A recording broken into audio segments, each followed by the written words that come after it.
October 22nd, 2001. It's clear to us, like other symbols of American freedom and power, the mail and our employees have become a target of terrorists.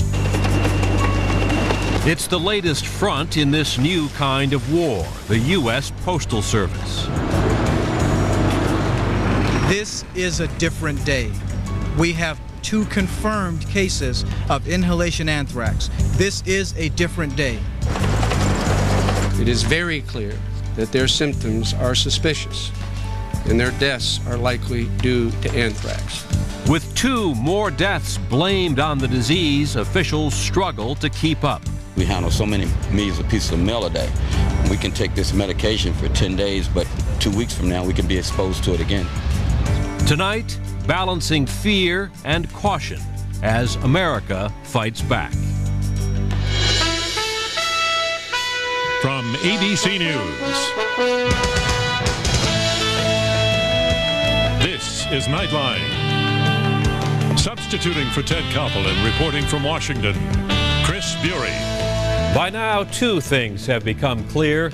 First, the terror of a kind never seen before can be spread to thousands for the price of a 34-cent stamp. Second, that public officials, perhaps in their efforts to avoid panic, underestimated the threat posed by anthrax delivered in the U.S. mail. Last week, after the first reports of skin anthrax at postal facilities in New Jersey, the Postmaster General assured us the mail was safe. Since then, 2 postal workers at the main mail handling facility here in Washington have become seriously ill with the far more lethal inhaled form of anthrax.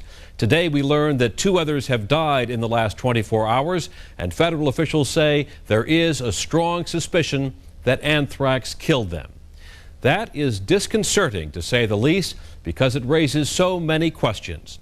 Just how potent was the anthrax?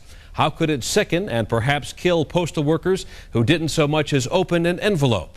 Did the terrorists intend to attack specific targets, such as the Congress and the media, or to spread fear to everyone who opens the mail? And did public officials move too slowly in responding to the threat? This was indeed a different day, as we hear from Nightline correspondent John Donvan. 2 postal workers dead from what the experts are all but certain was inhalation anthrax. We don't know all the details, but we do know this about one of those people. On Saturday, he felt well enough to go to church. This morning, 6 hours after he arrived at the hospital, he died, hooked up to a ventilator and dosed with antibiotics. Anthrax kills. Of course, we knew that, but maybe we didn't know how quickly. And maybe that's because authorities have been trying to send a different message. It's under control. There's medicine for this. We're getting this figured out. Everyone keep calm. And then over one weekend, 2 people are dead, 2 others have inhaled anthrax, and all 4 of them worked at the same address. It's called the Brentwood Central Postal Facility. The anthrax letter that reached the U.S. Senate last week passed through this building. And on Thursday, top administration officials stood there and reported, as part of their mission to allay fear, That letter was extremely well sealed, and there is only a minute chance that anthrax spores escaped from it into this facility. And today Brentwood was closed, and so was a separate facility near Baltimore where one of the workers with inhaled anthrax also worked. And at a hospital in Washington, they were busing in postal workers, 2,000 of them, to be tested for exposure to anthrax. You immediately need to come here, the city's chief health officer said today. Immediately need to come here and get tested and treated. And if they are feeling ill, go immediately to their nearest medical facility for treatment. The treatment, well known by now, antibiotics. We can take this medication for 10 days, but 2 weeks from now we can be exposed to it again. So that's the thing I'm most concerned about, because I collect mail, so my hands are in boxes every day. And referring back to last Thursday, everyone who attended that press conference was advised today to get tested, because now it's feared they may have also been exposed during the relatively short time that they stood there. As of tonight, it is believed that in addition to the 2 deceased postal workers where anthrax is suspected and the 2 further cases of confirmed anthrax, another 9 people, not necessarily all postal employees, are being closely monitored for symptoms. Today, officials were asked all kinds of questions that they frankly couldn't answer with a lot of certainty. Could there have been a second anthrax letter that leaked? Can there be traces of anthrax on the outside of other mail going to private homes? How did anthrax get airborne at Brentwood? It's not just that they may not know the answers. This problem is so large and complex that it's not always clear who is supposed to know the answers. And so at every press conference you hear a host of voices, law enforcement and scientists and politicians, and none of them can know everything or is even pretending to. And I'd like somebody to may know more about that than I do. Dr. Watt? Again, I'm not the medical expert. I'll turn to the medical folks to answer that question. But I can't speak to that, and perhaps somebody else can. And ever since anthrax appeared on Capitol Hill, we have heard it over and over from non-medical experts, this piece of reassurance. I want to stress, as the Secretary so appropriately did, that anthrax is not contagious and is eminently treatable. It is 100% treatable. Everyone agrees on that. It is 100% treatable. But while that is true of anthrax that infects the skin, cutaneous anthrax, there is almost no direct research on how to treat anthrax developed to be a weapon that is inhaled. The 60-day antibiotic treatment is a best guess of the virus's longest incubation period. I think for the vast majority of individuals today who are on 60 days of an effective antibiotic, that yes, in fact, for the absolute vast majority of these people, they will be protected. Does it mean that there could be people who would have onset of illness after 60 days? Yes, it does. And quite honestly, we just don't know what that number is. If, as expected, test results show that the deaths of 2 postal workers were due to anthrax, it may have less to do with the potency of antibiotics than with how quickly this disease can develop. It is still assumed that early use of antibiotics is a lot better than nothing, which may explain a decision that was made tonight. 36 post offices in the Washington, D.C. area have mail that comes from or goes to Brentwood. Tomorrow and the next day, staff from all 36 locations are to be tested just in case. I'm John Dunvan for Nightline in Washington. What kind of threat does anthrax sent through the mail really pose? When we come back, some answers from a scientist who knows something about suspicious mail. This is ABC News Nightline, brought to you by Toyota Camry.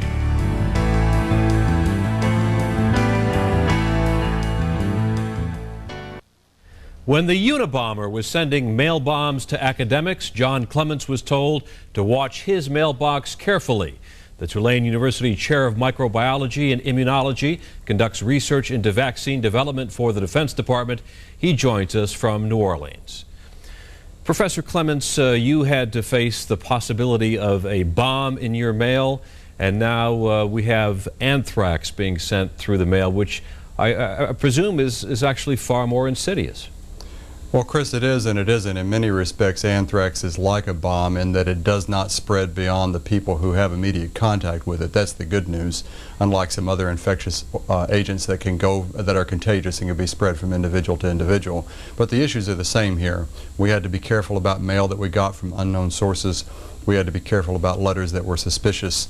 And so we're really dealing with the same sort of level of caution right now that we were dealing with at the time. What does it tell you now that we have heard that 2 employees have died today and the strong suspicion appears to be that they were killed by anthrax? What we've learned now is that is a follow-on to what we already knew about the letter that went to Senator Daschle, and that's that there was a finely milled form of the anthrax spore preparation in that letter.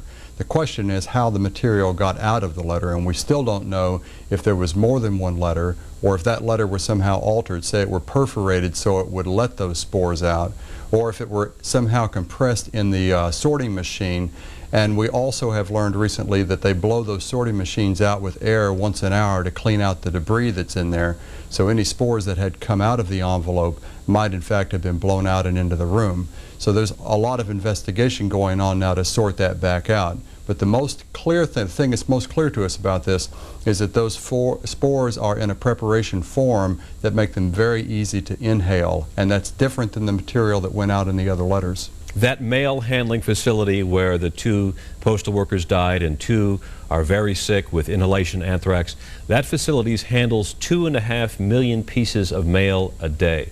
What is your concern, if any, about any of the anthrax spreading beyond the post office? Well, it's highly unlikely, and we have to say highly unlikely that any other letter that came into contact with that particular letter would have been contaminated, particularly to a point that there would be enough spores that anyone else would need to be even remotely concerned.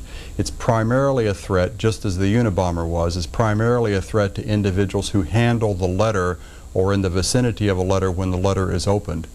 At the same time, tonight, the Centers for Disease Control announced that employees of 36 additional post offices, these are post offices that are served by the main sorting facility here in Washington, the employees of 36 offices now should be tested immediately. Last week, the CDC was telling employees at Brentwood, the main facility, that they didn't have to worry about being tested. This seems to be a seismic shift in the level of concern by the federal authorities.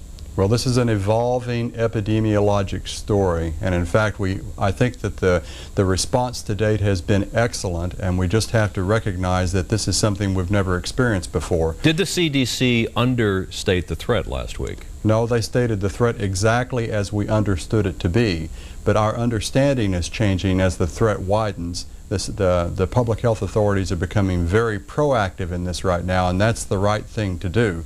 To this point, no one appreciated, nor would they have a reason to appreciate, that the spores could disseminate as widely as they are. These spores apparently were in some sort of mail. You mentioned the Daschle letter. Authorities haven't yet confirmed that, in fact, the Daschle letter is the source. But could the anthrax have come right through the paper of the envelope? Presumably, the envelopes were sealed. No, the spores actually they're small, they're microscopic. You can't see them with your naked eye, but they're too large to come through paper. Paper is just not that porous. But the letter could have been intentionally perforated with small holes to let some of the spores out. Or there could have been some damage or some rough handling as it passed through the sorting machines that could have aerosolized some of the spores as well. If you stuffed a lot of spores into the envelope so it was sort of bulging at the creases, you could see how some could come out if it went through a machine that quickly. Does it strike you as unusual that 4 people could have inhaled it if, in fact, as you suggested, the anthrax could not come through the paper? No, not at all. In fact, that's really what's different about this preparation of material. We have to remember that essentially these spores are the equivalent of plant seeds. They're small microscopic pieces of material that contain all the DNA necessary to replicate the bacteria, much the way that plant seeds can grow into full plants. So when those spores get into a cut on your hands, they can form cutaneous anthrax. If enough of those same spores get deep into your lungs, they form this inhaled anthrax. Well, what has happened here is someone has taken that preparation of spores and they have created a very, very fine suspension of it. If you think for a minute about talcum powder, if you go in your bathroom and you throw some talcum powder up in the air, it hangs in suspension for a long time. Well, that's the level of suspension that we're talking about, only even finer than that, so that those particles could then be inhaled into your lungs. If the particles are too large, they fall to the ground, much like granulated table sugar would. If they're too small, they don't get trapped in your lungs. So this is just that size, these microscopic particles. What you're seeing is not the spores. What you're seeing is whatever the powder is that's been used to suspend this and hold it in suspension. So somebody very clever now has taken this and made a preparation that can stay in the air and indeed be carried on the air currents, and that's why it's infecting so many people. John Clements, Tulane University, thank you very much for joining us. Certainly, Chris. American bombers open a new phase of the airstrikes in Afghanistan. That in a moment.